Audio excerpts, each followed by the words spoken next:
আসসালামু সবাইকে। আমরা উদ্ভিদ বিজ্ঞান বিষয় নিয়ে লাইভে আসছিলাম। এর আগে দুটো টপিক নিয়ে লাইভ ক্লাস করা হয়েছিল।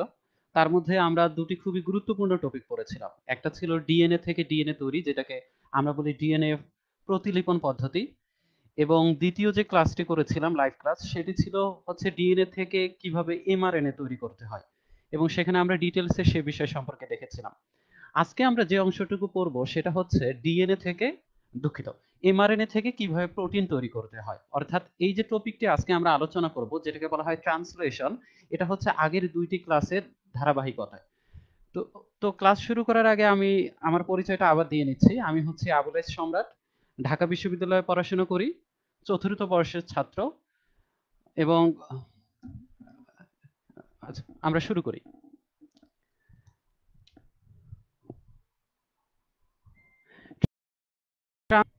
তো এই ক্লাস শুরু করতে গেলে আমরা আগে আগের ক্লাসের একটু রিভিউ টানবো। সেটা হচ্ছে আমরা প্রথম যে ক্লাসটা করেছিলাম সেখানে দেখেছিলাম ডিএনএ থেকে কিভাবে ঘুরে ফিরে আবার আরেকটা ডিএনএ তৈরি করতে হয়, অর্থাৎ ডিএনএ থেকে ডিএনএ তৈরি। এরপরে যে ক্লাসটি করেছিলাম সেখানে আমরা দেখেছি ডিএনএ থেকে কিভাবে এমআরএনএ তৈরি করতে হয়, এবং আজকে আমরা যে অংশটুকু দেখব সেটা হচ্ছে কিভাবে এমআরএনএ থেকে প্রোটিন তৈরি করতে হয়। এখন এই যে প্রক্রিয়াগুলো, এই প্রক্রিয়াগুলোর ভিন্ন ভিন্ন নাম আছে। ডিএনএ থেকে ডিএনএ তৈরি, এটাকে বলা হয় প্রতিলিপন। ডিএনএ থেকে এমআরএনএ তৈরি, সেটাকে বলা হয় ট্রান্সক্রিপশন। আমরা পড়তে চাচ্ছি এমআরএনএ থেকে প্রোটিন তৈরি, এই প্রক্রিয়াটাকে বলা হয় ট্রান্সলেশন।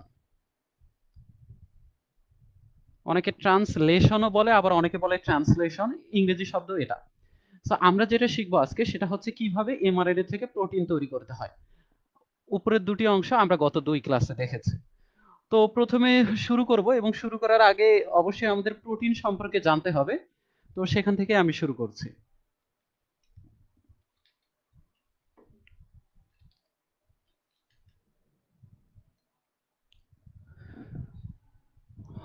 তোমরা তোমাদের খাতার মধ্যে প্রথমে একটা টাইটেল দিয়ে দাও প্রোটিন, অর্থাৎ প্রোটিন জিনিসটা কি সেটা আমরা আগে দেখব।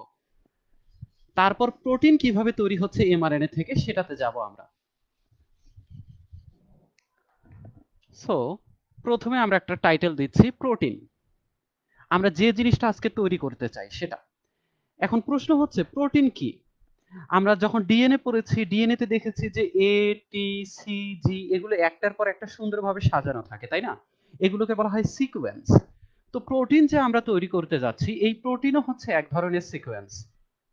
এই প্রোটিনও হচ্ছে এক ধরনের সিকোয়েন্স, এবং এই সিকোয়েন্সের মধ্যে আমরা ডিএনএ তে যেটা দেখেছি এ, টি, সি, জি, তারা যেভাবে থাকে এখানেও কি সেভাবে থাকে?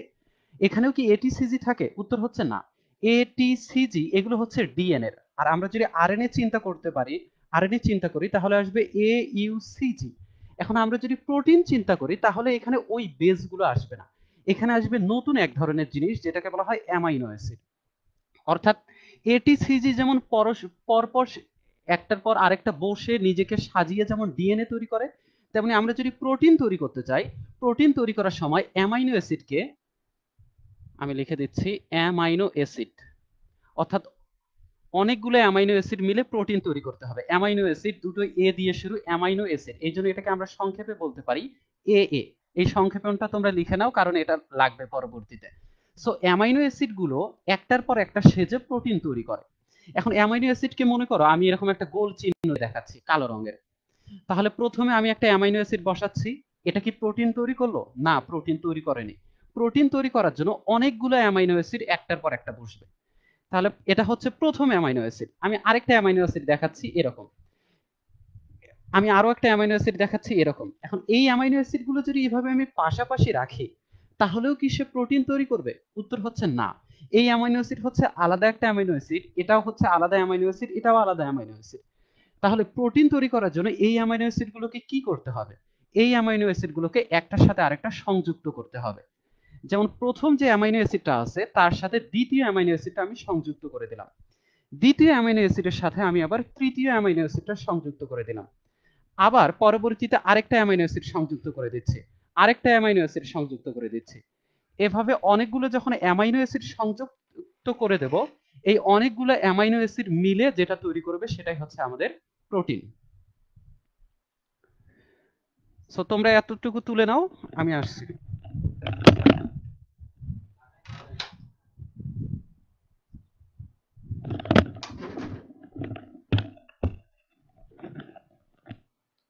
হ্যাঁ, অনেকগুলো অ্যামাইনো অ্যাসিড একটার পরে একটা লেগে প্রোটিন তৈরি করবে। অর্থাৎ আমরা বলতে পারি প্রোটিন হচ্ছে একটা পলিমার। পলিমার সম্পর্কে নিশ্চয়ই ধারণা আছে। পলিমার হচ্ছে অনেকগুলো ছোট ছোট জিনিস, যেগুলোকে বলতে পারি মনোমার। মনো মানে এক, অর্থাৎ অনেকগুলো ছোট ছোট জিনিস একত্রে মিলে যখন একটা বড় জিনিস তৈরি করে। তার মানে অ্যামাইনো অ্যাসিডটা হচ্ছে মনোমার। এটা একটা মনোমার, এটা একটা মনোমার, এটা একটা মনোমার, এবং এই মনোমার গুলো একসাথে লেগে একটা বড় অংশ তৈরি করেছে, যেটাকে পলিমার বলা হচ্ছে, যেটাকে আমরা নাম দিয়েছি প্রোটিন।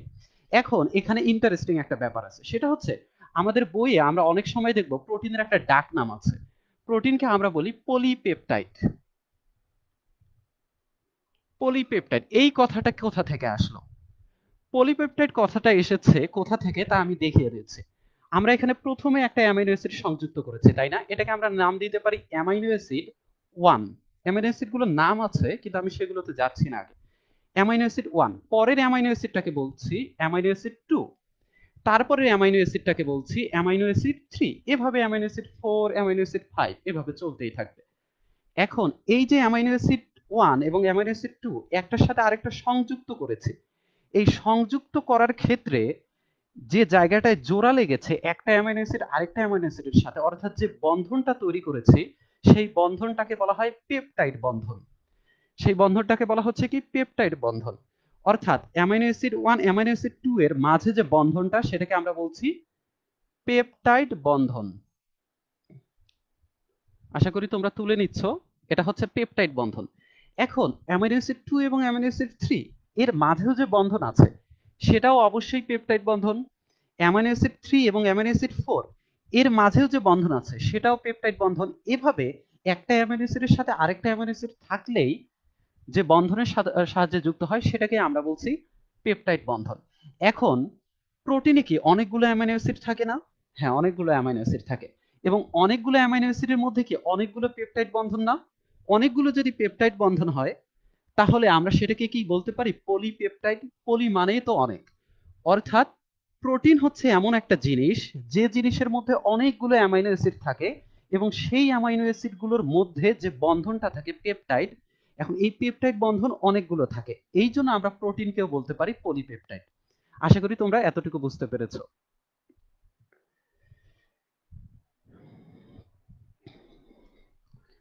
এখন আমরা চলে যাব ট্রান্সলেশন প্রক্রিয়াটার মধ্যে।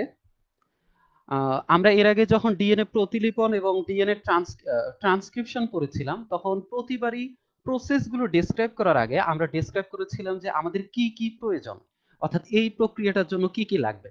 তেমনি আজকের প্রক্রিয়া হচ্ছে ট্রান্সলেশন। তার মানে ট্রান্সলেশন প্রক্রিয়া সম্পন্ন করার জন্য আমাদের কি কি প্রয়োজন, এই জিনিসটা আমরা দেখব। তাহলে তোমরা একটা খাতার মধ্যে টাইটেল দিয়ে নাও, যা যা প্রয়োজন। ট্রান্সলেশন প্রক্রিয়ার জন্য যা যা প্রয়োজন, এবং যে জিনিসগুলো প্রয়োজন এগুলো খুব ডিটেলসে আমি ডেসক্রাইব করব, যেন তোমাদের বুঝতে সুবিধা হয়। যদি এগুলো বুঝতে পারো ডিটেলসে, তাহলে ট্রান্সলেশন প্রক্রিয়াটাও খুবই সুন্দরভাবে বুঝতে পারবে। তো প্রথমে আমরা আসি 1 নম্বরে আমাদের কি প্রয়োজন। আমরা দেখেছিলাম আমরা যে প্রোটিনটা তৈরি করতে চাচ্ছি, সেই প্রোটিনটা আমরা কি থেকে তৈরি করি? এমআরএনএ থেকে তৈরি করি, তাই না? তার মানে এমআরএনএটা কি আমার অনেকটা সাস না? অর্থাৎ এটা দেখে আমি এটা তৈরি করব। এমআরএনএ দেখে প্রোটিন তৈরি হবে। এক এক ধরনের দেখতে এমআরএনএর জন্য এক এক ধরনের প্রোটিন তৈরি হবে। সো আমাদের প্রথমে যে জিনিসটা দরকার, সেটা হচ্ছে এমআরএনএ। এমআরএনএ না হলে আমরা কখনো প্রোটিন তৈরি করতে পারবো না। এতটুকু বুঝতে পারলাম, ওকে। 2 নম্বরে আমরা আসি, কি প্রয়োজন? 2 নম্বরে যেটা প্রয়োজন সেটা হচ্ছে অ্যামাইনো অ্যাসিড। কি প্রয়োজন? Amino acid. আমি বাংলায় লিখে দিচ্ছি, অথবা তোমরা চাইলে সংক্ষিপ্ত রূপটাও লিখতে পারো, এ এ অ্যামাইনো অ্যাসিড। অ্যামাইনো অ্যাসিড মিলেই তো প্রোটিন তৈরি হবে, এই জন্য অ্যামাইনো অ্যাসিড প্রয়োজন।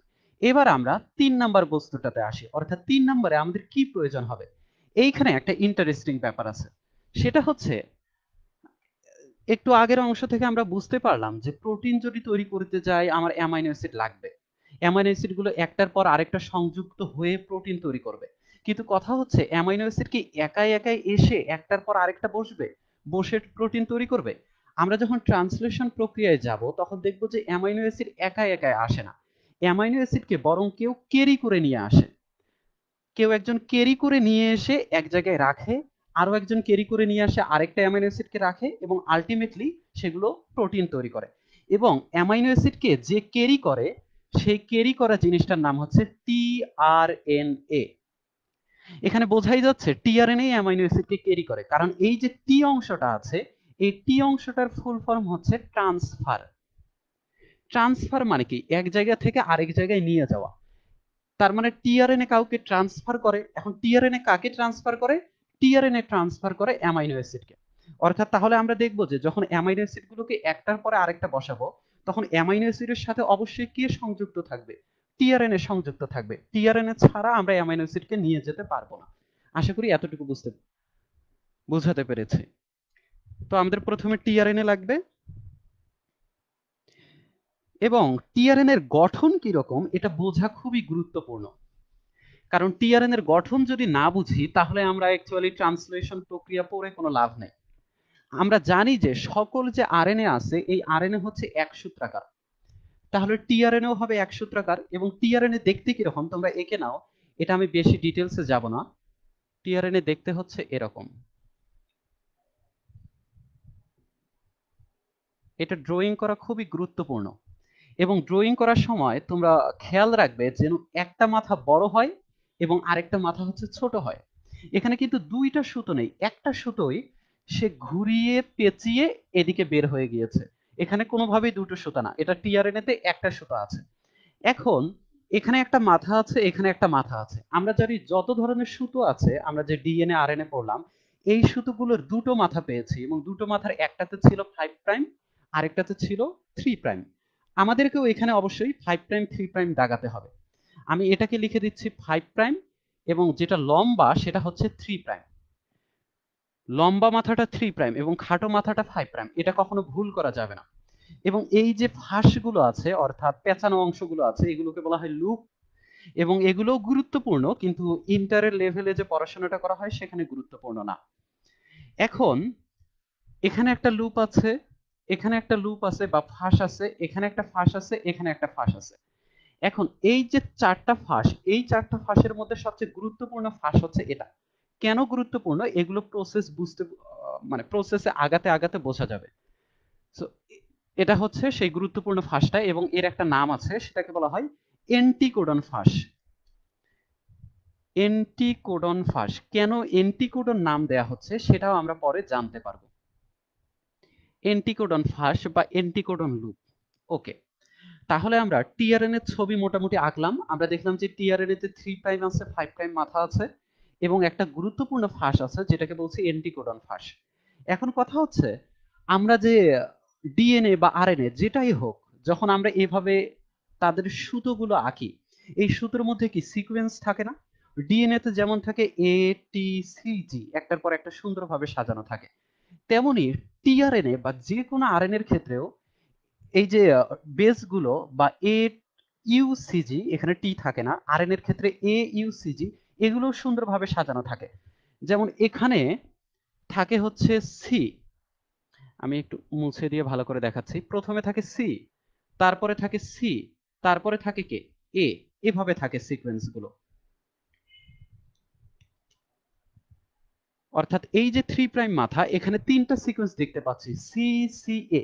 এখন তার মানে কি এই ভিতরে যে অংশগুলো, এখানে কি কোনো সিকোয়েন্স নেই? হ্যাঁ, এই যে ভিতরে অংশগুলো এখানেও সিকোয়েন্স আছে। এ সি জি ইউ এগুলোর লেটার এখানে সাজানো আছে, কিন্তু সেগুলো গুরুত্বপূর্ণ না। আমাদের শুধু দুই জায়গার সিকোয়েন্স গুরুত্বপূর্ণ। একটা হচ্ছে 3 প্রাইম মাথা, আরেকটা হচ্ছে এন্টিকোডন ফাঁস। আমি আবারও বলছি, দুই জায়গার সিকোয়েন্স গুরুত্বপূর্ণ। একটা হচ্ছে 3 প্রাইম মাথা, আরেকটা এন্টিকোডন ফাঁস। এবং 3 প্রাইম মাথায় যে সিকোয়েন্সটা আছে সেটাকে বলা হয় সি সি এ। এবং তোমরা কখনো ভুল করবা না, এটাকে কখনোই বলবা না এ সি সি, কারণ সবকিছু পড়ার একটা নিয়ম আছে। আর এখানে যে নিয়মটা সেটা হচ্ছে আমরা সবসময় পড়বো 5 প্রাইম থেকে 3 প্রাইমের দিকে। 3 প্রাইম এদিকে এখন আমরা যদি 5 প্রাইমের এই সুতাটা ধরে আগাই, দেখো ভালো করে বুঝতে পারবে তোমরা, এই সুতাটা ধরে এভাবে আগাচ্ছি আগাচ্ছি আগাচ্ছি আগাচ্ছি, এভাবে আগাচ্ছি, তাহলে 5 প্রাইম কি এদিকে না সি থেকে শুরু, তাহলে সি সি এ, কখনো এ সি সি না, সি সি এ, এভাবে আমাদেরকে পড়তে হবে। এরপরে আমরা আসি এন্টিকোডন ফাঁসে। এন্টিকোডন ফাঁসেও তাহলে এরকম সিকোয়েন্স আছে। এখন আমরা এখানে 3টা সিকোয়েন্স দেখলাম গুরুত্বপূর্ণ, তেমনি এন্টিকোডন ফাঁস যে আছে এখানে কয়টা সিকোয়েন্স আমাদের লাগবে, এখানেও অনেক সিকোয়েন্স আছে, কিন্তু আমাদের কয়টা সিকোয়েন্স লাগবে, এখানেও লাগবে আমাদের 3টা সিকোয়েন্স। আমি এভাবে দাগ দিয়ে বোঝাচ্ছি, 3টা সিকোয়েন্স। এখনো অনেকে প্রশ্ন করতে পারো যে ভাইয়া আপনি 3 প্রাইম মাথায় যখন সিকোয়েন্স দেখালেন তখন সিকোয়েন্সটা লিখে দেখালেন সি সি এ, কিন্তু এন্টিকোডন ফাঁসে যখন সিকোয়েন্স দেখালেন সেটাকে লিখে দেখালেন না, এর পিছনে কারণটা কি? এর পিছনে কারণটা আমি বলে দিচ্ছি, সেটা হচ্ছে 3 প্রাইম মাথায় যে সিকোয়েন্সটা দেখতে পাচ্ছি এই সিকোয়েন্সটা হচ্ছে নির্দিষ্ট। অর্থাৎ এই যে টিআরএনএ দেখতে পাচ্ছি, টিআরএনএ অনেক ধরনের হয়, টিআরএনএ অনেক ধরনের হয়, যত ধরনের টিআরএনএ আছে সব টিআরএনএ তে দেখতে পারবা এই 3 প্রাইম মাথায় সিসিএ আছে, এটা ফিক্সড। কিন্তু এই যে এন্টিকোডন ফাঁসটা আছে, এই এন্টিকোডন ফাঁসে দেখতে পারবা এখানে একটা এখানে একটা এখানে একটা, যেমন ধরো আমি একটা দেখাচ্ছি, এখানে মনে করো ইউ এ, দুঃখিত, যেমন মনে করো এখানে ইউসিজি এন্টিকোডন ফাঁস এরকম আছে সিকোয়েন্স, কিন্তু পরবর্তীতে আরেকটা যদি আমি টিআরএনএ নেই তাহলে দেখা যাবে যে সিকোয়েন্সটা অন্যরকম থাকতে পারে, যেমন সিসিজি। তার মানে আমরা দেখতে পাচ্ছি এন্টিকোডন ফাঁসে যে সিকোয়েন্সটা থাকে এটা ভিন্ন ভিন্ন রকমের, কিন্তু 3 প্রাইম মাথায় যে সিকোয়েন্সটা থাকে এটা হচ্ছে একদমই ফিক্সড। আশা করি এতটুকু তোমরা বুঝতে পেরেছো, এবং এই এন্টিকোডন ফাঁস নিয়ে অনেক কথাবার্তা হবে, তোমরা আপাতত এভাবে লিখে নাও এবং এই সিকোয়েন্সটা দিও না, তোমরা জাস্ট এখানে 3টা দাগ দিয়ে রাখো এভাবে। আমি টিআরএনএটা মুছে দিচ্ছি।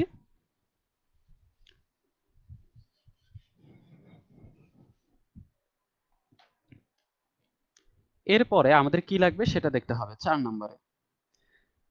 4 নম্বরে আমাদের যেটা লাগবে সেটা হচ্ছে রাইবোজোম।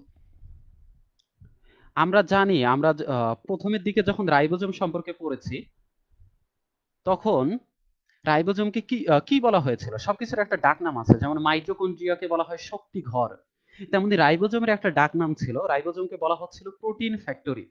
অর্থাৎ রাইবোজোম হচ্ছে এমন একটা জিনিস যেখানে প্রোটিন তৈরি হবে। আমরা ট্রান্সলেশন প্রক্রিয়া পড়ছি, যেটার মানে হচ্ছে প্রোটিন তৈরি করা, অর্থাৎ প্রোটিন তৈরি করার জন্য আমাদের অবশ্যই রাইবোজোমকে লাগবে। রাইবোজোম ছাড়া আমরা কখনো প্রোটিন তৈরি করতে পারবো না। অর্থাৎ রাইবোজোম হচ্ছে এমন একটা ফ্যাক্টরি, যে ফ্যাক্টরির মধ্যে আমরা এমআরএনএ কে ঢুকাবো কিন্তু বের করব প্রোটিনকে। আশা করি এতটুকু বুঝতে পেরেছো। এবং রাইবোজোমের ক্ষেত্রে আমরা জানি রাইবোজোম দুটো অংশ নিয়ে গঠিত হয়, একটা হচ্ছে ছোট আর একটা হচ্ছে কি বড়। এই ছোটটাকে বলা হয় ছোট সাব ইউনিট এবং বড়টাকে বলা হয় বড় সাব ইউনিট। তোমরা শুধু এভাবে লিখে নিতে পারো এবং এখানে লিখতে পারো ছোট সাব ইউনিট, এই ছোট বড় ব্যাপারটা পরে লাগবে, এবং এটাকে বলতে পারো বড় সাব ইউনিট, সাব ইউনিট। এবং এই যে বড় সাব ইউনিটটা আছে, এই বড় সাব ইউনিটটাকে আমরা চাইলে দুইটা সেক্টরে ভাগ করতে পারি, এপাশে একটা অঞ্চল এপাশে একটা অঞ্চল। এই যে দুটো অঞ্চল রয়েছে বড় সাব ইউনিটে, এই দুটো অঞ্চলের একটাকে বলা হয় পি অঞ্চল, আরেকটাকে বলা হয় এ অঞ্চল। এগুলোর ফুল ফর্মও জানা আছে কিন্তু তোমাদের লাগবে না। তাহলে আমরা রাইবোজোমের দুটো সাব ইউনিট দেখলাম, একটা ছোট আর একটা বড়, এবং বড় সাব ইউনিটের ভিতরে আবার দুটো অঞ্চল দেখতে পাচ্ছি, একটা হচ্ছে পি অঞ্চল আর একটা হচ্ছে এ অঞ্চল। এই অংশটুকু পরে লাগবে। এরপরে খুবই গুরুত্বপূর্ণ একটা জিনিস আছে, যেটা আমাদের ট্রান্সলেশন প্রক্রিয়ার জন্য খুবই দরকার, কিন্তু এই বিষয়টা নিয়ে বেশি আলোচনা করা হয় না, সেটাকে বলা হচ্ছে অ্যাক্টিভেটিং এনজাইম। এই অ্যাক্টিভেটিং এনজাইমের আরো একটা নাম আছে, সেটা তোমাদের বইয়ে দেওয়া আছে কিন্তু সেটা আমি পড়াচ্ছি না। এই অ্যাক্টিভেটিং এনজাইমের কাজটা কি সেটাও আমি এখন দেখিয়ে দেব না, বরং এখন যদি দেখিয়ে দিই তাহলে তোমরা বুঝতে পারবে না, বরং যখন সময় হবে তখন আমি খুব ভালোভাবে দেখিয়ে দেব অ্যাক্টিভেটিং এনজাইমের কাজটা কি। তবে জাস্ট এতটুকু মনে রাখো, অ্যাক্টিভেটিং এনজাইম, অ্যাক্টিভেটিং কথাটার অর্থ হচ্ছে কোনো কিছুকে চালু করা, অর্থাৎ অ্যাক্টিভেটিং এনজাইম কোনো একটা জিনিসকে চালু করবে, সেটাই আমরা দেখব পরবর্তীতে। তাহলে আমাদের এই 5টা জিনিস যদি থাকে আমরা ট্রান্সলেশন প্রক্রিয়া সম্পন্ন করতে পারবো। আশা করি তোমরা এতটুকু তুলে নিয়েছো। এখন আমরা পরবর্তীতে অংশে যাব, যেখানে আমরা ট্রান্সলেশন প্রক্রিয়া শুরু করব।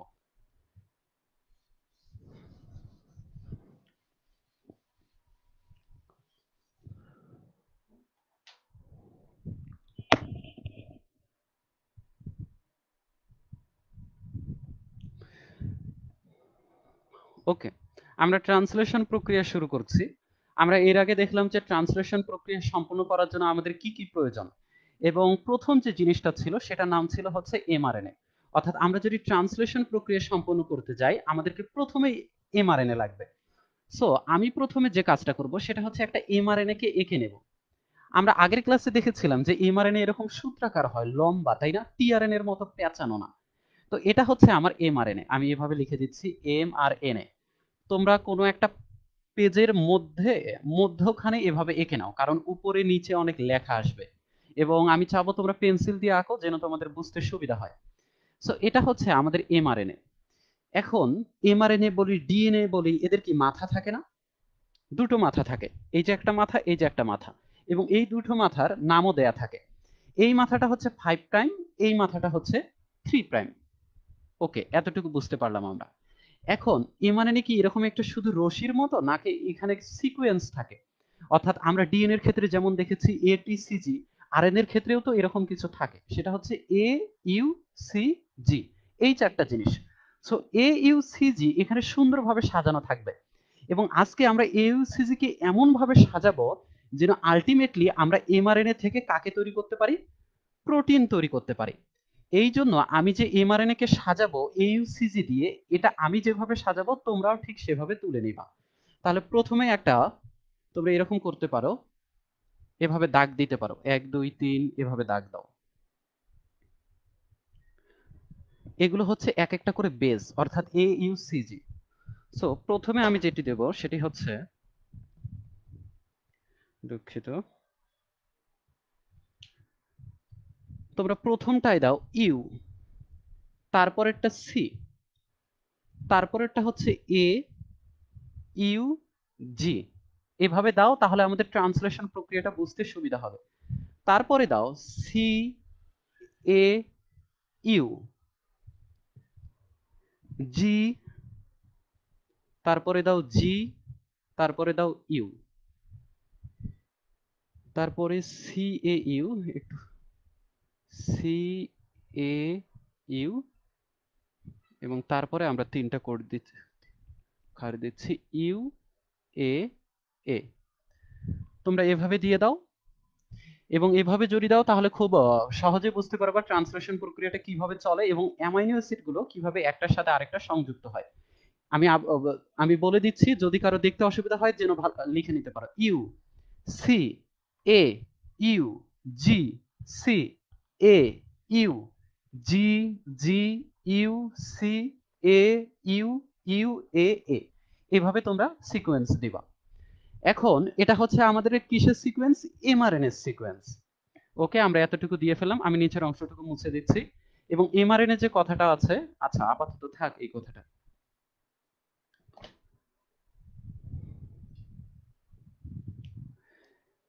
এখন আমাদের টার্গেট ছিল এমআরএনএ থেকে প্রোটিন তৈরি করা।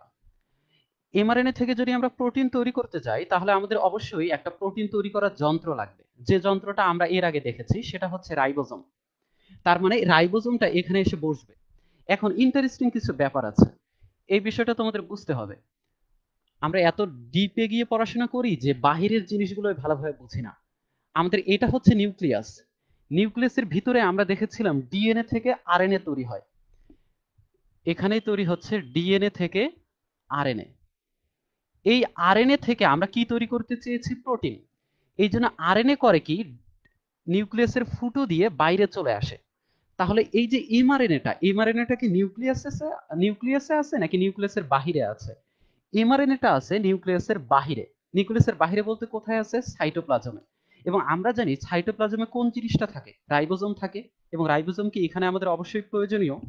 এখন রাইবোজোমে একটু আগে দেখেছিলাম রাইবোজোমে কয়টা সাব ইউনিট থাকে? দুটো, একটা হচ্ছে ছোট সাব ইউনিট আর একটা হচ্ছে বড় সাব ইউনিট। তাহলে আমরা এখানে সাব ইউনিট দুটো আঁকি। এখন এমন হতে পারে যে আমি যখন রাইবোজোমটা আঁকলাম তখন দেখালাম যে ছোট সাব ইউনিট এবং বড় সাব ইউনিট একসাথে আছে। কিন্তু তোমরা যখন রাইবোজোম পড়েছো আশা করি তখন তোমরা দেখেছো যে ছোট সাব ইউনিট এবং বড় সাব ইউনিট সাইটোপ্লাজমে আলাদা আলাদা ভাবে ঘুরে বেড়ায়। অর্থাৎ রাইবোজোমের ছোট অংশটা মনে করো এখানে আছে, আর বড় অংশটা মনে করো এখানে আছে। এভাবে থাকতে পারে, ছোট অংশটা এখানে, বড় অংশটা এখানে। এখন কথা হচ্ছে এই দুটো অংশ, ছোট সাব ইউনিট বড় সাব ইউনিট, কখন একসাথে হবে? এরা কি আদৌ একসাথে হয়? হ্যাঁ, যখন এমআরএনএ থেকে আমরা প্রোটিন তৈরি করব। ভালো করে বুঝো, যখন এমআরএনএ থেকে আমরা প্রোটিন তৈরি করব তখন এই যে দুটো সাব ইউনিট আছে, একটা ছোট এবং আরেকটা বড়, এই দুটো সাব ইউনিট একসাথে হয়ে যাবে। যেমন মনে করো আমরা যে এমআরএনএটা এঁকেছি, আশা করি বুঝতে পারবা, আমরা যে এমআরএনএটা এঁকেছি এই এমআরএনএ নিউক্লিয়াস থেকে বের হয়ে হয়ে হয়ে মনে করো এখানে চলে আসছে। এটা হচ্ছে আমাদের এমআরএনএটা, এই যে এমআরএনএ ছবিটা যে এঁকেছি, এই এমআরএনএটা কোষের এই জায়গায় আছে। এখন এর 5 প্রাইম মাথা হচ্ছে এটা, 3 প্রাইম মাথা হচ্ছে এটা। এবং আমরা দেখেছি বায়োলজির যতগুলো প্রসেস আছে সব প্রসেসগুলো কোথা থেকে শুরু হয়? 5 প্রাইম থেকে 3 প্রাইমের দিকে। তার মানে 5 প্রাইমের এখান থেকে প্রোটিন তৈরি হওয়া শুরু করবে। প্রোটিন তৈরি হওয়ার জন্য কে এসে বসবে? রাইবোজোম এসে বসবে। তার মানে এই মাথায় রাইবোজোমের ছোট ইউনিটটা এসে বসলো এবং বড় ইউনিটটা এসে বসলো। এটা এখান থেকে এখানে চলে গেল, এটা এখান থেকে এখানে চলে গেল। এখন বুঝতে পেরেছো আশা করি যে রাইবোজোমের যে দুটো সাব ইউনিট থাকে তারা কখন একসাথে হয়, কেন একসাথে হয়, এবং যখন প্রোটিন তৈরি করার দরকার হয় না তারা যে আলাদা আলাদা ভাবে ঘুরে বেড়ায় এটাও জানতে পেরেছো। তাহলে আমরা ভিতরে ডিটেলসে ঢুকে পড়ি। তাহলে আমাদের রাইবোজোমের যে দুটো অংশ সেটা কোথায় আছে? 5 প্রাইমের মাথার কাছাকাছি। আমি এটা এই অংশটুকু মুছে দিচ্ছি। এখন তোমাদেরকে আরেকটা টার্ম শেখাতে হবে। এই টার্ম শিখতে পারলেই ট্রান্সলেশনের অনেক অংশই ভালোভাবে বোঝা যাবে। তোমরা এই টার্মটা নিশ্চয়ই শিখেছো, কোডন। টার্মটাকে কি বলা হচ্ছে? কোডন। এবং এই যে কোডনটা, এই যে কোডন শব্দটা, এই শব্দটার অর্থ হচ্ছে এই সিকোয়েন্সগুলো। এই সিকোয়েন্সগুলোতে আমরা ইউ সি এ এভাবে পাশাপাশি বসিয়েছি, তাই তো? এখন কোডন হচ্ছে এরকম তিনটা সিকোয়েন্স অথবা তিনটা বেস বলি আমরা, তিনটা বেস পাশাপাশি নিয়ে একটা কোডন তৈরি হয়। এইটুকু মাথায় রাখলে হবে। তোমরা লিখে নাও, তিনটা বেস পাশাপাশি নিয়ে একটা কোডন তৈরি হয়। যেমন আমি একটা কোডন তৈরি করতে পারি এ ইউ জি, আমি আরেকটা কোডন তৈরি করতে পারি, এটা র্যান্ডমলি আমি তৈরি করে দেখাচ্ছি, এর সাথে মিলানোর কোনো দরকার নেই। আরেকটা কোডন তৈরি করতে পারি ইউসিজি, এরকম কোডন তৈরি করতে পারি। আরেকটা কোডন তৈরি করতে পারি ইউসিএ। অর্থাৎ আমি যেটা বোঝাতে চাচ্ছি, এই যে কোডনগুলো তৈরি হচ্ছে এই কোডনগুলোর মধ্যে অবশ্যই তিনটা লেটার থাকবে। কয়টা লেটার থাকবে? তিনটা লেটার থাকবে। এর বেশিও থাকতে পারবে না, কমও থাকতে পারবে না। এখন প্রশ্ন করা যেতে পারে যে কেন তিনটা থাকবে, কেন দুটো থাকতে পারে না, কেন চারটা থাকতে পারে না? এর উত্তর আমার জানা আছে, কিন্তু আমি এই অংশে দেব না, পরবর্তীতে যখন ক্লাস দিব তখন দিতে পারি। সো এভাবে কোডন হচ্ছে তিনটা বেজ নিয়ে গঠিত হয়। এখন কোডনের মধ্যে নির্দিষ্টতা আছে। কিরকম নির্দিষ্টতা তোমাদেরকে বুঝতে হবে। তোমাদের বইয়ের মধ্যে নিশ্চয়ই একটা অংশ আছে, আমি এই অংশটা তোমাদের বই থেকে দেখাচ্ছি। এই অংশটা আশা করি দেখা যাচ্ছে। এটার উপরে লেখা আছে জেনেটিক কোড। এখানে অনেকগুলো সিকোয়েন্স দেয়া আছে, তোমাদের সব বইয়ে এভাবে দেয়া আছে। তোমরা দয়া করে এই অংশটা বের করো। তোমাদের ওই সিকোয়েন্সে যে দেয়া আছে সেই সিকোয়েন্সের মধ্যে এই যে অংশটা AUG একটা কোডন, এই কোডনটার নামের পাশে দেখো কি লেখা আছে।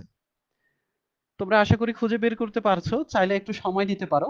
আমি আবারও বলছি, তোমরা তোমাদের জেনেটিক কোডগুলো বের করবে। জেনেটিক কোডগুলো বের করার পর সেখানে AUG কোডনটি দেখো। AUG কোডনটির পাশে লেখা আছে এটা হচ্ছে শুরুর কোডন। কি লেখা আছে? শুরুর কোডন। সাথে আরো একটা কথা লেখা আছে, সেটাতে আমি পরে যাচ্ছি। এটা হচ্ছে শুরুর কোডন। শুরুর কোডন ফাইন, কিন্তু কি শুরু করবে সে? সে শুরু করবে ট্রান্সলেশন প্রক্রিয়া। খুব ভালো করে বুঝতে হবে। AUG UCG অনেক কোডন আছে, অর্থাৎ 64টার মতো কোডন আছে তোমাদের ওখানে। এই তার মধ্যে AUG কোডনটার পাশেই শুধু লেখা আছে শুরুর কোডন, অন্য কোথাও লেখা নেই। অর্থাৎ অর্থাৎ আমরা যদি ট্রান্সলেশন প্রক্রিয়াটা শুরু করতে যাই তাহলে আমাদেরকে শুরু করতে হবে AUG থেকে। কখনো আমরা ইউসিজি থেকে শুরু করতে পারবো না। ভালো করে বুঝি, কারণ ইউসিজি তো শুরুর কোডন না। কখনো আমরা ইউসিএ থেকে শুরু করতে পারবো না, কারণ ইউসিএও শুরুর কোডন না। শুরুর কোডন কি? শুধু AUG। এখন আমরা এমআরএনএটার দিকে তাকাই। এমআরএনএর প্রথম যদি একটা কোডন তৈরি করি ইউসিএ, আমরা কি ইউসিএ থেকে ট্রান্সলেশন প্রক্রিয়া শুরু করতে পারবো? আমরা কি ইউসিএ থেকে প্রোটিন তৈরি করা শুরু করতে পারবো? কখনোই এখান থেকে প্রোটিন তৈরি করা শুরু করতে পারবো না। আমাদের প্রোটিন তৈরি করা শুরু করতে গেলে এইউজি খুঁজে বের করতে হবে। তাহলে আমরা দেখি ইউসিএ, তারপরেরটা এভাবে চিন্তা করো সিএইউ, তারপরেরটা এভাবে চিন্তা করো এইউজি। তার মানে আমরা এইউজি পেয়ে গেছে, এবং এইউজি যদি খুঁজে পাই তাহলে এইউজি থেকে আমরা ট্রান্সলেশন প্রক্রিয়াটা শুরু করতে পারবো, আর কোনো খান থেকে নয়। তাহলে আমি এই অংশটুকু মুছে দিচ্ছি, আমরা এইউজি কে খুঁজে পেয়েছি। ওকে,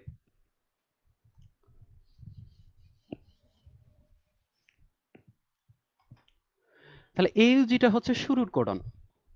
ফাইন, এটা হচ্ছে আমাদের এমআরএনএ, আমরা তৈরি করতে চাচ্ছি প্রোটিন। এখন আবার একটু বেসিকে ফিরে যেতে হবে। প্রোটিন তৈরি করার জন্য আমাদের কি লাগবে? অ্যামাইনো অ্যাসিড লাগবে। এখানে কোনো অ্যামাইনো অ্যাসিড দেখিয়েছি না? এখন পর্যন্ত অ্যামাইনো অ্যাসিড দেখাইনি। এবং অ্যামাইনো অ্যাসিডকে কি এই জায়গাটায় আনতে হবে না? ভালো কথা, আনতে হবে, কিন্তু প্রশ্ন হচ্ছে কে নিয়ে আসবে অ্যামাইনো অ্যাসিডকে? অ্যামাইনো অ্যাসিডকে যে নিয়ে আসবে তার নাম হচ্ছে টিআরএনএ। মনে আছে? ট্রান্সফার আরএনএ, যে ট্রান্সফার করে, কাকে ট্রান্সফার করে? অ্যামাইনো অ্যাসিডকে ট্রান্সফার করে। অর্থাৎ আমরা এখানে যদি অ্যামাইনো অ্যাসিড আনতে চাই তাহলে আমাদেরকে টিআরএনএ খুঁজে বের করতে হবে, টিআরএনএ কে নিয়ে আসতে হবে। এখন মনে করো, মানে ব্যাপারটা ভেবে দেখো, এই যে এমআরএনএটা আছে, এই এমআরএনএটা কোথায় আছে? কোষের নিউক্লিয়াসে নাকি সাইটোপ্লাজমে? এবার আমরা আসল অংশে ঢুকে পড়বো। এটা অবশ্যই সাইটোপ্লাজমে আছে। এখন সাইটোপ্লাজমে টিআরএনএ গুলো ভেসে বেড়ায়। জাস্ট এভাবে চিন্তা করো যে সাগরের মধ্যে বা সাইটোপ্লাজমের মধ্যে, সাগরকে সাইটোপ্লাজম চিন্তা করতে পারো, সেখানে টিআরএনএ গুলো ভেসে বেড়াচ্ছে।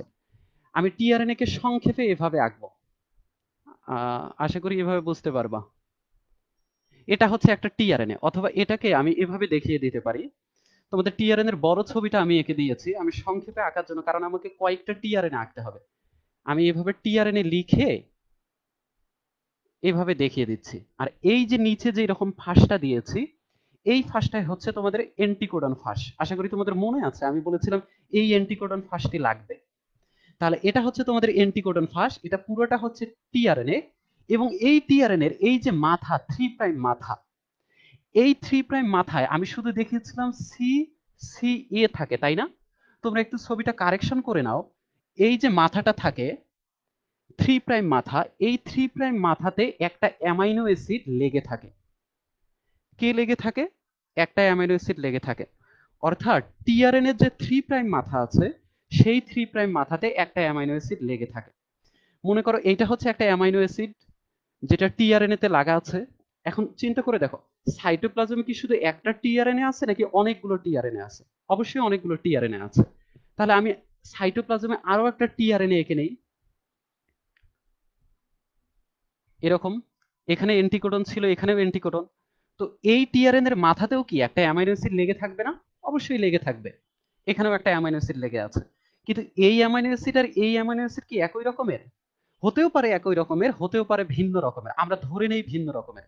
এই অ্যামাইনো অ্যাসিডটার নাম দেই অ্যামাইনো অ্যাসিড 1, এই অ্যামাইনো অ্যাসিডটার নাম দেই অ্যামাইনো অ্যাসিড 2। এখন আরো অনেক টিআরএনএ থাকতে পারে, অবশ্যই। আমরা আরো একটা টিআরএনএ এঁকে নিচ্ছি। এটা হচ্ছে তার এন্টিকোডন ফাঁস, এটা হচ্ছে 3 প্রাইম মাথা। এখানে আরেক ধরনের অ্যামাইনো অ্যাসিড আছে, নাম দিচ্ছি অ্যামাইনো অ্যাসিড 3। এখন তাহলে সিচুয়েশনটা আগে চিন্তা করি, তারপর আমরা ধাপে ধাপে আগাই। আমার এই পুরো অংশটা আছে সাইটোপ্লাজমে।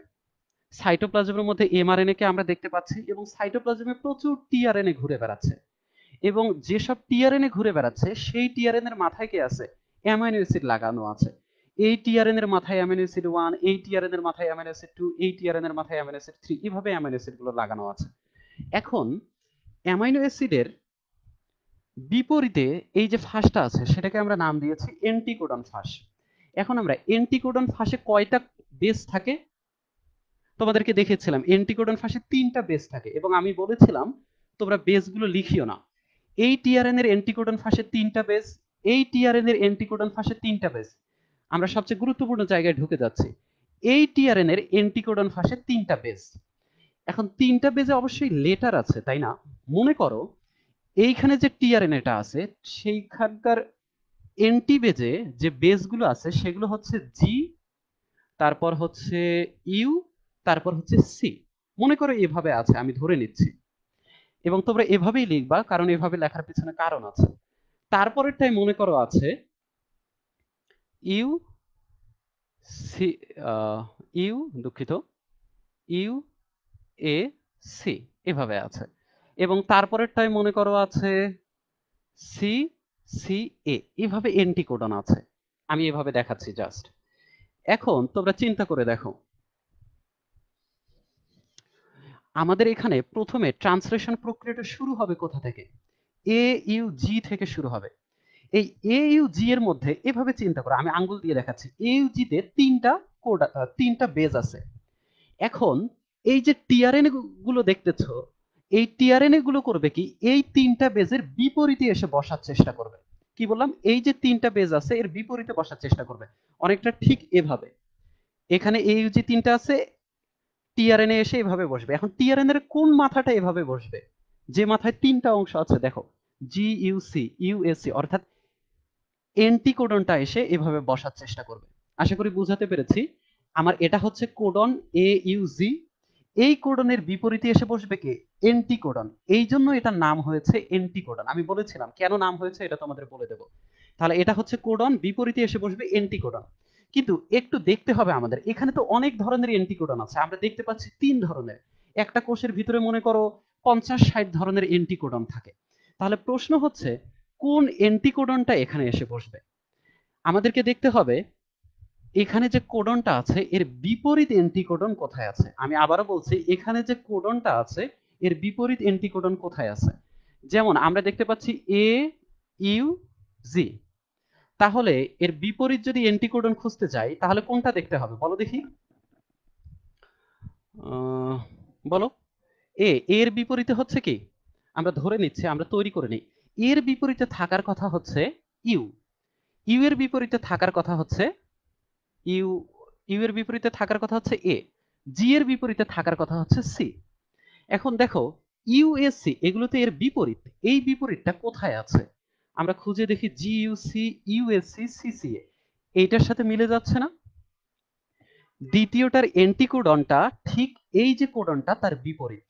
এখানে এ এর বিপরীতে আছে ইউ, এখানে ইউ ইউ এর বিপরীতে আছে এ, জি জি এর বিপরীতে আছে সি। তার মানে এখানে যে আমরা তিনটা টিআরএনএ দেখতে পাচ্ছি, এই তিনটা টিআরএনএ থেকে শুধুমাত্র শুধুমাত্র এই যে দ্বিতীয় টিআরএনএটা আছে সেটা এসে এখানে বসে যাবে। আশা করি বুঝতে পেরেছো তোমরা। তাহলে আমরা বসিয়ে দিচ্ছি। বসিয়ে দেওয়ার জন্য আমি কি, অ্যাকচুয়ালি এটা মুছে দিতে হবে আমাকে, দুঃখিত।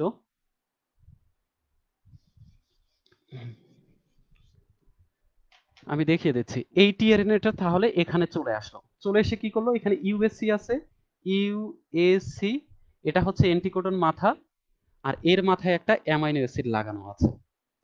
আশা করি বুঝতে পেরেছো তোমরা। এটা কি খাপে খাপে মিলে গেছে? হ্যাঁ, খাপে খাপে মিলে গেছে। তার মানে এই টিআরএনএটা এখানে এসে বসবে, অন্য টিআরএনএ গুলো বসতে পারবে? অন্য টিআরএনএ গুলো কখনোই বসতে পারবে না। এখন এভাবে লেগে গেল। আমি নিচের অংশটুকু মুছে দিচ্ছি। এই টিআরএনএটা যেহেতু এখানে চলে আসলো, আমি এটিও মুছে দিচ্ছি। তাহলে প্রথম টিআরএনএটা এখানে বসে গেল। এখন কথা হচ্ছে টিআরএনএ যে বসে গেল, আমরা কি এখনো রাইবোজোম এঁকেছি? রাইবোজোম আঁকিনি, তাই না? আমি জাস্ট রাইবোজোমের ব্যাপারটা সহজভাবে বুঝিয়ে দিচ্ছি। রাইবোজোমে দুটো সাব ইউনিট থাকে, একটা ছোট আর একটা বড়। প্রথমে যেটা এসে যুক্ত হবে সেটা হচ্ছে ছোট সাব ইউনিটটা। আমি ছোট সাব ইউনিটটা এভাবে এঁকে দিচ্ছি।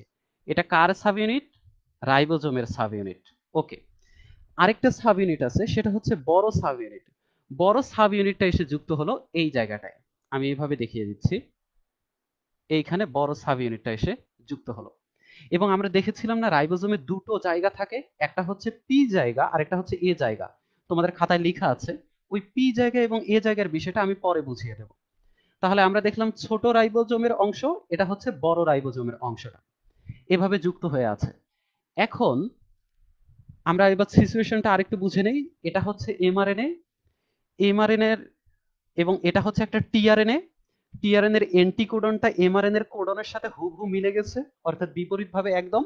এবং আমরা দুটো যে রাইবোজোমের অংশ ছিল সেই দুটো রাইবোজোমের অংশকে সেট করেছি। আমাদের কাজ মোটামুটি শেষ। এখন ব্যাপারটা হচ্ছে রাইবোজোম এখানে আছে, এখানে আমরা কয়টা অ্যামাইনো অ্যাসিড দেখতে পাচ্ছি?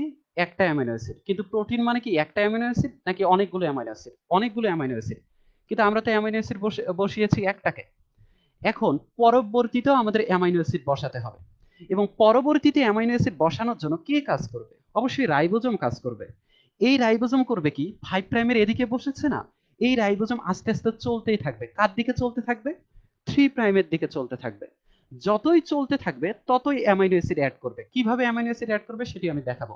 মেইন কথা হচ্ছে এই যে রাইবোজোমটা, এই রাইবোজোমটা এখানে স্থির থাকবে না কখনোই। এই রাইবোজোমটা এখান থেকে এদিকে চলতেই থাকবে। এখন রাইবোজোম একটু আগে কোন কোডনের কাজ শুরু করেছে? AUG কোডনের কাজ শুরু করেছে, তাই কাজ শেষ করেছে। এরপরে কোন কোডন আসতেছে? AUG এর পরে কোডন আসতেছে CAU। আমরা জানি 3টা লেটার মিলে কোডন তৈরি হয়, এই জন্য আমাদের 3টা লেটার করে ধরতে হবে। তাহলে তোমরা এভাবে বলতে পারো CAU এর পরে কে কে আসবে? GGU। তারপরে কে আসবে? CAU। তারপরে কে আসবে? UAA। এভাবে কোডনগুলো আসতে থাকবে 3টা করে। এখন কে এগিয়ে যাবে ডান দিকে? রাইবোজোম যাবে ডান দিকে। তাহলে রাইবোজোমটাকে আমরা একটু এগিয়ে দেই। আমি এভাবে দেখিয়ে দিচ্ছি। রাইবোজোমটা এখানে ছিল, সে এখান থেকে সরে এখানে চলে আসলো। শুধু কি ছোট অংশটা চলে আসবে নাকি বড় অংশটাও চলে আসবে? অবশ্যই বড় অংশটাও সাথে চলে আসবে। তাহলে রাইবোজোমের বড় অংশটাও এখানে চলে আসলো। ফাইন।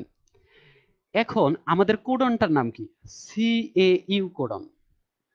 এই CAU কোডনেও একটা টিআরএনএ এসে বসবে। CAU কোডনে যে টিআরএনএটা এসে বসবে, সেই টিআরএনএর কি একটা মাথা থাকবে না? সেই মাথাটার বলা হচ্ছে এন্টিকোডন ফাঁস। সেই এন্টিকোডন ফাঁসে একটা সিকোয়েন্স থাকবে, এবং আমরা বলেছিলাম যে কোডনের সিকোয়েন্স এবং এন্টিকোডনের সিকোয়েন্স বিপরীত হবে। তাহলে আমরা দেখি এখানে আছে CAU। CAU যদি থাকে তাহলে CAU এর বিপরীতে কে থাকার কথা আগে চিন্তা করে নিই আমরা। C এর বিপরীতে থাকার কথা হচ্ছে G, এর বিপরীতে থাকার কথা হচ্ছে ইউ, ইউ এর বিপরীতে থাকার কথা হচ্ছে এ। অর্থাৎ আমাদের এমন একটা টিআরএনএ খুঁজে বের করতে হবে যে টিআরএন এর মাথায় এন্টিকোডন ফাঁসে লেখা আছে GUA। তাহলে আমরা এখানে কি ওরকম কোনো টিআরএনএ দেখা যাচ্ছে? আমরা ওরকম একটা টিআরএনএ তৈরি করে নেই। মনে করি যে এই টিআরএনএটা সাইটোপ্লাজমে ওভাবে ঘুরে বেড়াচ্ছে। তাহলে এই টিআরএন এর মাথায় আছে GUA, আর এখানে একটা অ্যামাইনো অ্যাসিড লাগানো আছে। এটাকে নাম দাও অ্যামাইনো অ্যাসিড 2, এটা হচ্ছে অ্যামাইনো অ্যাসিড 1 দিয়ে দিচ্ছি আমি। তাহলে চিন্তা করে দেখো কয়টা অ্যামাইনো অ্যাসিড সাইটোপ্লাজমে ঘুরে বেড়াচ্ছে? অনেকগুলো। তার মধ্যে দুটো আমরা রেখেছি, এখানে একটা অ্যামাইনো অ্যাসিড রেখেছি, এখানে একটা অ্যামাইনো অ্যাসিড রেখেছি, আর এটা তো ইউজ হয়ে গেছে। এখন এই যে দুটো অ্যামাইনো অ্যাসিড আছে, এই দুটো অ্যামাইনো অ্যাসিডের মধ্যে কোনটার সাথে এইটা মিলে যাবে? CAU আমরা তৈরি করে নিয়েছি, যেটা শেষে থাকবে GUA সেটাই মিলে যাবে। এখন GUA কোনটার সাথে মিলে? এইটার সাথে মিলে যাচ্ছে। তাহলে এই টিআরএনএটা এসে ঠিক এইখানে বসে যাবে। আশা করি বুঝতে পেরেছো তোমরা। CAU এর বিপরীতে এই টিআরএনএটা এসে বসে যাবে। আমি দেখিয়ে দিচ্ছি। তাহলে আমি একটু ফাঁকা করে নেই ছবিটা আঁকার জন্য। এখানেও একটা টিআরএনএ চলে আসলো। কোন টিআরএনএটা? এই টিআরএনএটা। ওকে, চলে এসে এর এন্টিকোডন মাথা এটা। এন্টিকোডন মাথায় কয়টা সিকোয়েন্স থাকে? 3টা সিকোয়েন্স থাকে। 3টা সিকোয়েন্স কি? GUA। এখানে বসলো G, এখানে বসলো ইউ, এখানে বসলো এ। তাহলে বিপরীতে মিলে যাচ্ছে? মিলে যাচ্ছে। এর মাথায় কোন অ্যামাইনো অ্যাসিড আছে? আপাতত নাম দিচ্ছি অ্যামাইনো অ্যাসিড 2। অ্যামাইনো অ্যাসিড গুলোর আলাদা আলাদা নাম আছে, কিন্তু জাস্ট এভাবে বোঝো অ্যামাইনো অ্যাসিড 2। এখন ইন্টারেস্টিং ব্যাপার আছে, সেটা হচ্ছে এভাবে বসতেই থাকলো। ফাইন, আমরা জানি পরেরটাতেও এভাবে বসে যাবে, কিন্তু কথা হচ্ছে এভাবে যে বসেই যাচ্ছে, বসার পর আমার প্রোটিন যে তৈরি করতে চাই, ভালো করে বোঝো, যে প্রোটিন অংশটা তৈরি করতে চাই, প্রোটিনে কি শুধু অ্যামাইনো অ্যাসিড থাকে নাকি টিআরএনএও থাকে? প্রোটিনের মধ্যে শুধুমাত্র অ্যামাইনো অ্যাসিড থাকে, কোনো টিআরএনএ থাকে না। অর্থাৎ আমাদের এই যে অ্যামাইনো অ্যাসিড 1, অ্যামাইনো অ্যাসিড 2, আমাদের শুধু এই অ্যামাইনো অ্যাসিড গুলো দরকার। আমাদের কিন্তু এই অ্যামাইনো অ্যাসিডকে যে নিয়ে আসছে, অর্থাৎ যে টিআরএনএটা নিয়ে আসলো, এই টিআরএনএটার কোনো দরকার নেই। তার মানে ব্যাপারটা দাঁড়াচ্ছে কি, এই যে টিআরএনএটা যার মাথায় অ্যামাইনো অ্যাসিড আছে, এই টিআরএনএটা বের হয়ে চলে যাবে। বের হয়ে চলে যাওয়ার সময় কি অ্যামাইনো অ্যাসিডকে নিয়ে যাবে? না, অ্যামাইনো অ্যাসিডকে সে রেখে যাবে এবং সে নিজে বের হয়ে চলে যাবে। তাহলে আমরা দেখিয়ে দিচ্ছি, এইখানে যে অ্যামাইনো অ্যাসিডটা আছে, এই অ্যামাইনো অ্যাসিডটা এখান থেকে বের হয়ে চলে গেল। এখান থেকে যখন বের হয়ে চলে গেল তখন সে কাকে রেখে যাচ্ছে? এই অ্যামাইনো অ্যাসিড 1 কে রেখে যাচ্ছে। কিন্তু অ্যামাইনো অ্যাসিড 1 কি একাই থাকবে? সে একাই থাকবে না। এই অ্যামাইনো অ্যাসিড 1 করবে কি, এই যে অ্যামাইনো অ্যাসিড 2 আছে এর সাথে সংযোগ তৈরি করবে। বোঝা গেল এতটুকু আশা করি। এই অ্যামাইনো অ্যাসিড 1 টা অ্যামাইনো অ্যাসিড 2 এর সাথে সংযোগ তৈরি করবে। তাহলে দুইটা অ্যামাইনো অ্যাসিড কি সংযুক্ত হয়ে গেল? হ্যাঁ, সংযুক্ত হয়ে গেল। এখন ইন্টারেস্টিং ব্যাপারটা দেখো, এই রাইবোজোমের কাজ এখানে শেষ। সে করবে কি, ডান পাশে আরেকটু শিফট করবে। আমি এবার রাইবোজোমের ছবিটা আঁকছি না, শুধু বুঝে নাও। এই রাইবোজোমটা ডান পাশে চলে গেল। রাইবোজোমটা যখন আরেকটু ডান পাশে চলে আসবে তখন সে কোন কোডনের ক্ষেত্রে আসবে? জিজিইউ কোডন। জিজিইউ কোডনের ক্ষেত্রে চলে গেল। জিজিইউ কোডনের বিপরীতে কে বসবে? একটা টিআরএনএ। জিজিইউ কোডনের বিপরীতে বসবে একটা টিআরএনএ, এবং সেই টিআরএনএ এর কোন ফাঁসটা লেগে থাকবে? অ্যান্টিকোডন ফাঁস। এখন জিজিইউ এর বিপরীতে কোন টিআরএনএ আমাদের দরকার? জিজিইউ এর বিপরীতে যে টিআরএনএ দরকার সেটা হচ্ছে সি সি ইউ এর বিপরীতে হচ্ছে এ, সিসিএ। এখন আবার কোষের মধ্যে খোঁজা হবে যে সিসিএ কোথায় আছে, সিসিএ কোথায় আছে। আমরা এখানে কিন্তু অলরেডি এঁকেছি, আমাদের একটা টিআরএনএ আছে যেটার অ্যান্টিকোডন মাথায় আছে সিসিএ। আরো অনেক টিআরএনএ আছে, কিন্তু শুধু আমার দরকার সেই টিআরএনএ যেটার মাথায় সিসিএ আছে। তাহলে আমি করব কি, এই টিআরএনএটাকে এখানে এনে বসিয়ে দেব। তাহলে এই টিআরএনএটা এসে এখানে বসে যাবে। বসে গেলে কি রকম দেখাবে? আমি এঁকে দিচ্ছি এটা।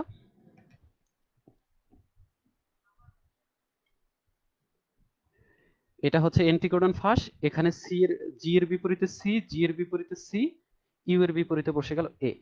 তাহলে সিসি এ বসে গেল। হ্যাঁ, এই টিআরএন এর মাথাতেও কি একটা অ্যামাইনো অ্যাসিড আছে। এই যে অ্যামাইনো অ্যাসিডটা আছে, এই অ্যামাইনো অ্যাসিডটার নাম দিচ্ছি আমরা অ্যামাইনো অ্যাসিড 3। তাহলে এভাবে অ্যামাইনো অ্যাসিড 3টাও এখানে বসে গেল। এখন ঘটনা ঘটবে ঠিক আগের মতো। আমরা পুরো প্রসেসটা নিশ্চয়ই ধরে ফেলতে পেরেছি। একটু আগে দেখলাম না, এখানে যে টিআরএনএটা ছিল সেটা উপরে উঠে চলে গেছে, বাদ হয়ে গেছে। তেমনি যখন এই টিআরএনএটা বসে গেল, আগের টিআরএনএটার কি কোনো কাজ আছে? এই যে টিআরএনএটা আছে, এই টিআরএনএটাও বাইরে বের হয়ে চলে যাবে। আমি এখান থেকে মুছে দিচ্ছি এই টিআরএনএটা। এই টিআরএনএটা বাইরে বের হয়ে চলে যাবে। সে কাকে রেখে যাবে? সে অ্যামাইনো অ্যাসিড 2 কে এখানে রেখে যাবে। এখন এই টিআরএনএটা যে বাইরে বের হয়ে গেল, এর ভবিষ্যৎ কি? আমি প্রশ্নটা আবারও করছি। এই টিআরএনএটা যে বাইরে বের হয়ে গেল, এর ভবিষ্যৎ কি? এর ভবিষ্যৎ বুঝতে গেলে আমাদের একটা জিনিসের দিকে তাকাতে হবে, সেটা হচ্ছে অ্যাক্টিভেটিং এনজাইম। তোমাদের নিশ্চয়ই যেখানে পড়িয়েছিলাম যা যা প্রয়োজন সেখানে অ্যাক্টিভেটিং এনজাইম নামে কথা ছিল। তোমরা জাস্ট আপাতত অতটুকু মাথায় রাখো, এবং এটা জেনে রাখো এই যে টিআরএনএটা বের হয়ে গেল সেটা অ্যাক্টিভেটিং এনজাইমের কাছে যাবে। আমি এই টিআরএনএটাকে মুছে দিচ্ছি। তাহলে এই টিআরএনএটা বের হয়ে গেল, বের হয়ে গেল, ফাইন। এই টিআরএনএ বের হয়ে গেল, এবং বের হয়ে যাওয়ার পর সে কাকে রেখে গেছে? অ্যামিনো অ্যাসিড 2 কে। কিন্তু অ্যামিনো অ্যাসিড 2 এর সাথে কে সংযুক্ত অবস্থায় আছে? Amino acid 1। এখন তাহলে তো এটা আলাদা হয়ে গেল। অ্যাকচুয়ালি আলাদা হয়ে যাবে না, কারণ যখন টিআরএনএটা বের হয়ে যাবে, টিআরএনএ বের হয়ে যাওয়ার সময় সে আবার করে যাবে কি, এই অ্যামিনো অ্যাসিডের সাথে অ্যামিনো অ্যাসিড 3 টাকে সংযুক্ত করে যাবে। তাহলে অ্যামিনো অ্যাসিড 1 এর সাথে অ্যামিনো অ্যাসিড 2 সংযুক্ত হলো, অ্যামিনো অ্যাসিড 2 এর সাথে অ্যামিনো অ্যাসিড কি সংযুক্ত হচ্ছে? 3। এরপরে এখানে একটা অ্যামিনো অ্যাসিড সংযুক্ত হবে, সেটা হচ্ছে অ্যামিনো অ্যাসিড 4। এভাবে একটার পর এখানে একটা অ্যামিনো অ্যাসিড, আমি উপরে রেখে দিচ্ছি, এখানে একটা অ্যামিনো অ্যাসিড, তার সাথে আরেকটা অ্যামিনো অ্যাসিড, তার সাথে আরেকটা অ্যামিনো অ্যাসিড, তার সাথে আরেকটা অ্যামিনো অ্যাসিড। এভাবে একটার পর একটা অ্যামিনো অ্যাসিড সংযুক্ত হতে হতে আমরা তৈরি করে ফেলবো আমাদের কাঙ্ক্ষিত প্রোটিন। তাহলে বোঝাই যাচ্ছে আমরা কিভাবে প্রোটিন তৈরি করব। কিন্তু এখানে একটা ইন্টারেস্টিং ব্যাপার আছে, সেটা হচ্ছে প্রোটিন তৈরি করতেই আছি, ঠিক আছে, কিন্তু প্রোটিন তৈরি করা কখন শেষ হবে আমরা কিভাবে বুঝতে পারবো? প্রোটিন তৈরি করা কখন শেষ হবে? আমরা দেখেছিলাম এই যে এইউজি, এইউজিটাকে আমরা বলেছিলাম শুরুর কোডন, তাই না? শুরুর কোডন। এখন তাহলে বোঝা যাচ্ছে যে ট্রান্সলেশন বা প্রোটিন তৈরির ক্ষেত্রে শুরুর যদি কোনো একটা কোডন থাকে, তাহলে আমাদের প্রোটিন তৈরি করা যে শেষ হবে তার জন্য নিশ্চয়ই একটা প্রোটিন আছে, দুঃখিত, একটা কোডন আছে। সেই কোড আমাদের খুঁজে বের করতে হবে। তোমাদের বইয়ের মধ্যে আমি যে অংশটুকু দেখিয়েছিলাম জেনেটিক কোড, সেই জেনেটিক কোডের মধ্যে দেখো 3টা কোডন আছে। ইউএএ, এগুলো তোমরা হয়তোবা জানো, ইউএজি আর ইউজিএ। এই 3টা কোডনকে বলা হয় শেষের কোডন। অর্থাৎ এইউজি দিয়ে যেমন শুরু হবে, এই 3টার যে কোনো একটা, এই 3টাই থাকতে হবে এমন কোনো কথা নেই, এই 3টার যে কোনো একটা দিয়ে শেষ হবে। এটা হচ্ছে শেষের কোডন। তাহলে আমরা দেখি আশা করি এতটুকু বুঝতে পেরেছো। আমরা এক্সাম্পল দিয়ে বুঝবো তাহলে হয়ে যাবে। সিএইউ, এই সিএইউ এর বিপরীতে এরকম একটা টিআরএনএ বসবে এবং আমরা এখানে ধরে নিই এখানে বসবে অ্যামাইনো অ্যাসিড 4 এবং তখন এই টিআরএনএটা উঠে চলে যাবে, তাই তো, আগের মতো করে। তাহলে amino acid 1, amino acid 2, amino acid 3, amino acid 4। এরপরে আমরা আসি ইউএএ। এই ইউএএ তে যখনই আসবো আমরা দেখতে পাচ্ছি যে ইউএএ এটা হচ্ছে কিসের কোডন? শেষের কোডন। তার মানে এখানেই প্রোটিন তৈরি করা শেষ হয়ে যাবে। প্রোটিন তৈরি করা কিন্তু আর চলবে না। ভালো করে বুঝো, এখানেই প্রোটিন তৈরি করা শেষ হয়ে যাবে, আর চলবে না। তাহলে ইউএএ এখানে এসেই প্রোটিন তৈরি করা শেষ, আর এখানে আমাদের প্রোটিন তৈরি করা শুরু হয়েছিল। এটা হচ্ছিল শুরুর কোডন, এটা ছিল আমাদের কিসের কোডন? শেষের কোডন, তার মানে শেষ। অর্থাৎ আমরা একটা প্রোটিন তৈরি করলাম যে প্রোটিনে কয়টা অ্যামাইনো অ্যাসিড আছে?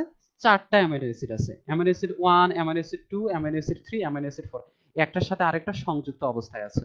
এভাবেই চাইলে আমরা খুব সহজে প্রোটিন তৈরি করতে পারি। প্রোটিন আমরা কি থেকে তৈরি করলাম? আমরা এমআরএনএ থেকে প্রোটিন তৈরি করলাম। এখন প্রোটিন তৈরি করা শেষ, তোমাদের একটা অংশ আমি বাকি রেখেছিলাম, এই একটা অংশ করালেই শেষ। সেটা হচ্ছে অ্যাক্টিভেটিং এনজাইমের কাজটা কি? অ্যাক্টিভেটিং এনজাইম, আমি এই অংশটুকু মুছে দিচ্ছি, আশা করি এখানে কোনো কিছু বাকি নেই, আমি তবু একটু চেক করে নিচ্ছি।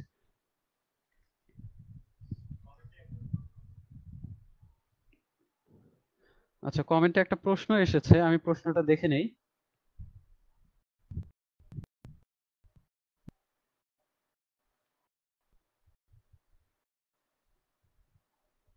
কমেন্ট তো অনেক, কোন প্রশ্ন? আচ্ছা, AUG এর বিপরীতে AUG, UAC। হ্যাঁ, একটা প্রশ্ন এসেছে, এই AUG এর বিপরীতে অন্য কিছু হতে পারতো কিনা। অ্যাকচুয়ালি AUG এর বিপরীতে অন্য কিছু হতে আমাকে দেখতে হবে, চেক করতে হবে, দুঃখিত।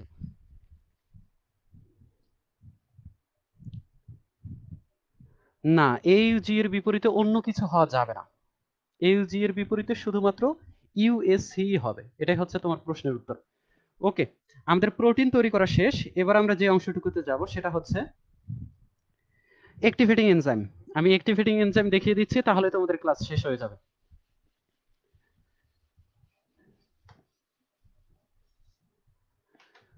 তোমাদের বই অ্যাক্টিভেটিং এনজাইম কথাটা আছে, কিন্তু এটা খুব এটা মানে ডেসক্রাইব করা যেভাবে সেভাবে বোঝার কথা না। অ্যাক্টিভেটিং এনজাইম আমি ইংরেজিতেই লিখে দিচ্ছি, এগুলো ইংরেজি শব্দ। অ্যাক্টিভেটিং এনজাইম এর কাজ কি? এর কাজ হচ্ছে অ্যাক্টিভেট করা, কোনো একজনকে সে অ্যাক্টিভেট করে। এখন তোমরা একটু আগের কথাগুলো চিন্তা করো, আমরা একটা এমআরএনএ এঁকেছিলাম, এমআরএনএ এর মধ্যে টিআরএনএ গুলো এসে বসতেছিল। টিআরএনএ গুলো যখন বসে, সেই টিআরএনএ গুলো কাকে নিয়ে এসে বসে? অ্যামাইনো অ্যাসিডকে। অ্যামাইনো অ্যাসিডকে সে রেখে আবার বাইরে চলে যায়, অর্থাৎ টিআরএনএ অ্যামাইনো অ্যাসিডকে রেখে আবার সে বাইরে চলে গেল। এখন টিআরএনএ এর মধ্যে কি সেই অ্যামাইনো অ্যাসিডটা আছে? সে তো অ্যামাইনো অ্যাসিডকে রেখে চলে গেছে, তার মানে তার মধ্যে কোনো অ্যামাইনো অ্যাসিড নেই। এখন বোঝো, টিআরএনএ এর মধ্যে যদি অ্যামাইনো অ্যাসিড থাকে, অর্থাৎ টিআরএনএ এবং অ্যামাইনো অ্যাসিড একসাথে লাগানো, তখন সেটাকে আমরা বলবো চার্জড টিআরএনএ। তোমাদের বইয়ে এই কথাটা আছে কিন্তু, চার্জড টিআরএনএ। চার্জ মানে কি? তার মধ্যে কোনো কিছু আছে। টিআরএনএ এর সাথে যদি অ্যামাইনো অ্যাসিড থাকে, এই জন্য সেই টিআরএনএ কে আমরা বলতেছি চার্জড টিআরএনএ। এখন টিআরএনএ এর মধ্যে যদি কোনো অ্যামাইনো অ্যাসিড না থাকে, না থাকে কখন? ওই যে সে অ্যামাইনো অ্যাসিডকে দিয়ে বাইরে বের হয়ে চলে আসলো। যদি কোনো অ্যামাইনো অ্যাসিড না থাকে তাহলে সেটাকে বলা হয় আনচার্জড টিআরএনএ। কি বলা হচ্ছে? Uncharged tRNA. তাহলে ব্যাপারটা দাঁড়াচ্ছে কি, দেখো এই কথাটা বুঝো কিনা। টিআরএনএ এমআরএনএ এর কাছে যায় চার্জড অবস্থায়, অর্থাৎ অ্যামাইনো অ্যাসিড সহ। সে অ্যামাইনো অ্যাসিডকে রেখে চলে আসে। সে যখন চলে আসে তখন সে তো আর চার্জ থাকে না, কারণ তার অ্যামাইনো অ্যাসিড নেই। সে তখন হয়ে যায় আনচার্জড টিআরএনএ। এখন অ্যাক্টিভেটিং এনজাইমটা কি এটা বুঝতে গেলে আমাদের বুঝতে হবে এই যে আনচার্জড টিআরএনএ এর ভবিষ্যৎটা কি। সে অ্যামাইনো অ্যাসিডকে রেখে চলে আসছে, সে এসে কি ধ্বংস হয়ে যাবে নিজে নিজে? তার কি কাজ একদম শেষ হয়ে যাবে? সে কোষ থেকে কি বের হয়ে চলে যাবে? এখানে উত্তরটা হচ্ছে, এই যে আনচার্জড টিআরএনএটা বের হয়ে আসলো, এই আনচার্জড টিআরএনএটা আবারও কি টিআরএনএ হতে চায়? চার্জড টিআরএনএ হতে চায়। তাহলে ব্যাপারটা দেখো, ব্যাপারটা সাইক্লিং আকারে ঘোরে, চক্রাকারে ঘোরে। চার্জড টিআরএনএ অ্যামাইনো অ্যাসিডকে নিয়ে গেল, সে নিয়ে যাওয়ার পর অ্যামাইনো অ্যাসিডকে রাখলো, রাখার পর সে হয়ে গেল কি? আনচার্জড। এই আনচার্জড টিআরএনএ আবারও অ্যামাইনো অ্যাসিডকে খুঁজতে থাকে। সেই অ্যামাইনো অ্যাসিডকে নিল, নিয়ে হয়ে গেল চার্জড। চার্জড হওয়ার পর আবার সে গিয়ে অ্যামাইনো অ্যাসিডকে দিয়ে আসে। এর পিছনে কারণটা হচ্ছে আমাদের কোষে কি শুধু একটা প্রোটিন তৈরি হয় নাকি হাজার হাজার প্রোটিন তৈরি হচ্ছে? হাজার হাজার প্রোটিন তৈরি হচ্ছে। তার মানে হাজার হাজার বার এই টিআরএনএটাকে কাজ করতে হয়, লক্ষ লক্ষ বার এই টিআরএনএটাকে কাজ করতে হয়। এখন আমি যদি টিআরএনএ কে একবার কাজ করার পর ফেলে দিতাম, তাহলে তো আমাকে প্রতিনিয়ত টিআরএনএ তৈরি করতে হতো। এই জন্য আমরা করি কি, টিআরএনএটাকে বারবার ইউজ করি। টিআরএনএ কি করে, অ্যামাইনো অ্যাসিডকে নিয়ে যায়, নিয়ে গিয়ে দিয়ে এসে আবার আরেকটা অ্যামাইনো অ্যাসিডকে নেয়। এখন কোষের মধ্যে অ্যামাইনো অ্যাসিড গুলো আসে কোথা থেকে? আমরা খাবার খাই না, মাংস খাই না, সেই মাংসের মধ্যে যে প্রোটিন থাকে, সেই প্রোটিনের যে অ্যামাইনো অ্যাসিড থাকে, সেই অ্যামাইনো অ্যাসিডকেই ক্যারি করছে হচ্ছে এই টিআরএনএ। আর গাছের ক্ষেত্রে কিভাবে ক্যারি হয়? গাছ তো মাংস খায় না। গাছের ক্ষেত্রে হচ্ছে গাছ যে শিকড় দিয়ে যে খনিজ লবণগুলো নেয়, সেখান থেকে সে চাইলে অ্যামাইনো অ্যাসিড তৈরি করতে পারে, যে অ্যামাইনো অ্যাসিডকে ক্যারি করবে টিআরএনএ। তাহলে অ্যাক্টিভেটিং এনজাইমের কাজটা হচ্ছে, আবারও বোঝাই, অ্যাক্টিভেটিং এনজাইমের কাজটা হচ্ছে আনচার্জড টিআরএনএ কে চার্জড টিআরএনএ তে রূপান্তর করা। অর্থাৎ অ্যামাইনো অ্যাসিড সারা টিআরএনএ কে অ্যামাইনো অ্যাসিড সহ টিআরএনএ তে রূপান্তর করে। আমি দেখিয়ে দিচ্ছি।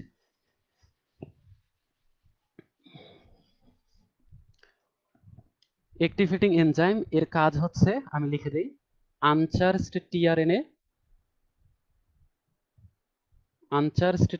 কে চার্জড টিআরএনএ তে রূপান্তর করে। আনচার্জড টিআরএনএ কে চার্জড টিআরএনএ তে রূপান্তর। এটা কিভাবে করে আমি দেখিয়ে দিচ্ছি। মনে করো একটা অ্যামাইনো অ্যাসিড কোষের মধ্যে ঘুরে বেড়াচ্ছে, একটা অ্যামাইনো অ্যাসিড কোষের মধ্যে ঘুরে বেড়াচ্ছে। প্রথমে যে ঘটনা ঘটে, এই অ্যামাইনো অ্যাসিডের সাথে আমরা জানি কোষের মধ্যে শক্তি থাকে, তাই না? এটিপি। এটা খুবই সহজ। এই অ্যামাইনো অ্যাসিডের সাথে এটিপি এসে সংযুক্ত হয়। এটিপি এবং অ্যামাইনো অ্যাসিড যখন সংযুক্ত হয়, এটিপির মধ্যে কয়টা ফসফেট আছে? 3টা ফসফেট আছে। এই 3টা ফসফেটের মধ্যে দুটো ফসফেট বাইরে বের হয়ে চলে যায়। দুটো ফসফেট বাইরে বের হয়ে চলে গেল, পিপি, অর্থাৎ দুটো ফসফেট। থাকলো কয়টা ফসফেট? একটা ফসফেট। তাহলে সেটাকে বলা যায় না অ্যামাইনো অ্যাসিড মনোফসফেট বা এএমপি? আবারও ভালো করে বুঝো, আমি আবারও বুঝিয়ে দিচ্ছি। আমার ছিল অ্যামাইনো অ্যাসিড, এই অ্যামাইনো অ্যাসিড আর এই এ কিন্তু একই না, ভালো করে বুঝতে হবে। এটা হচ্ছে অ্যামাইনো অ্যাসিড, অ্যামাইনো অ্যাসিড আর এটিপি। আমি এটা লিখে দিচ্ছি অ্যামাইনো অ্যাসিডই, যেন তোমাদের আবার অসুবিধা না হয়। হয়তো অনেকে বুঝেছো, তবু আমি লিখে দিচ্ছি। এটা হচ্ছে অ্যামাইনো অ্যাসিড। অ্যামাইনো অ্যাসিড আর এটিপি সংযুক্ত হবে। এটিপির মধ্যে কয়টা ফসফেট আছে? 3টা ফসফেট।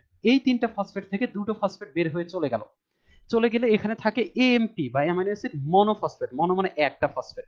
তাহলে amino acid monophosphate, sorry, adenosine monophosphate বা এএমপি আর এই অ্যামাইনো অ্যাসিড একটার সাথে আরেকটা যুক্ত হবে।